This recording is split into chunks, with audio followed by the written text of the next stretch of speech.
અંકલેશ્વરના ઉદ્યોગકારો અને જીપીસીબી વચ્ચેનો વિવાદ હવે એક નવા વળાંક પર પહોંચી ગયો છે। ગાંધીનગરમાં શરૂ થયેલું આમરણાંત ઉપવાસ આંદોલન હવે સમેટાઈ ગયું છે। ગાંધીનગર ખાતે જીપીસીબી કચેરી બહાર અંકલેશ્વરના ઉદ્યોગકારો દ્વારા શરૂ કરાયેલ આમરણાંત ઉપવાસ આંદોલન અંતે સમાપ્ત કરવામાં આવ્યું છે। સીઈટીપી પ્રોજેક્ટ અને જરૂરી સીસીએ મંજૂરી લાંબા સમયથી બાકી રહેતા ઉદ્યોગકારોમાં ભારે રોષ જોવા મળ્યો હતો। લગભગ 100 જેટલા ઉદ્યોગકારોએ પરવાનગી આપો, આશ્વાસન નહીં જેવા સૂત્રો સાથે તંત્ર સામે વિરોધ નોંધાવ્યો હતો। આંદોલન દરમિયાન અધિકારીઓ અને ઉદ્યોગકારો વચ્ચે અનેક રાઉન્ડની ચર્ચા યોજાઈ હતી। માહિતી મુજબ તંત્ર દ્વારા ટૂંક સમયમાં યોગ્ય નિર્ણય લેવાશે તેવી મૌખિક ખાતરી આપવામાં આવતા ઉદ્યોગકારોએ ઉપવાસ આંદોલન સમેટવાનો નિર્ણય લીધો હતો। અંકલેશ્વરના ઉદ્યોગકારોનું કહેવું છે કે સીઈટીપી પ્રોજેક્ટ શરૂ થવાથી પર્યાવરણ સુરક્ષા વધુ મજબૂત બનશે અને એમએસએમઈ ઉદ્યોગોને મોટી રાહત મળશે। જો કે મંજૂરી પ્રક્રિયામાં થયેલા વિલંબને કારણે ઉદ્યોગ ક્ષેત્રમાં અનિશ્ચિતતા સર્જાઈ હતી। આંદોલન સમેટતા હાલ પરિસ્થિતિ શાંત બની છે, પરંતુ ઉદ્યોગકારોએ ચેતવણી આપી છે કે જો સમયસર નિર્ણય નહીં લેવાય તો ફરીથી આંદોલનનો માર્ગ અપનાવવામાં આવશે। હવે જોવાનું રહેશે કે તંત્ર પોતાની ખાતરીને ક્યારે અને કેવી રીતે અમલમાં મૂકે છે।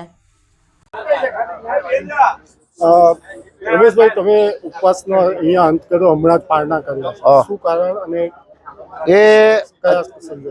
અત્યારે ઈશ્વરભાઈ પટેલનો ફોન આવ્યો, માનનીય મંત્રી શ્રી આપણા ધારાસભ્ય અને હાલના સિંચાઈ મંત્રી, કે એમણે એમ કીધું કે ભાઈ ગુરુવારે કોઈ પણ હિસાબે હું પોઝિટિવ રિઝલ્ટ લાવી દઈશ અને તે તમે મારા માન ખાતર તમારો ધારાસભ્ય છું, તમને વચન આપું છું અને તમે અત્યારે પારણા કરી લો।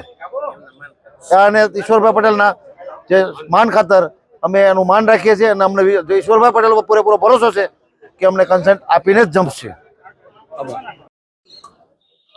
આજનો અમે આ આમરણાંત ઉપવાસનું અમે અહીંયા પૂર્ણાહુતિ કરીએ છીએ।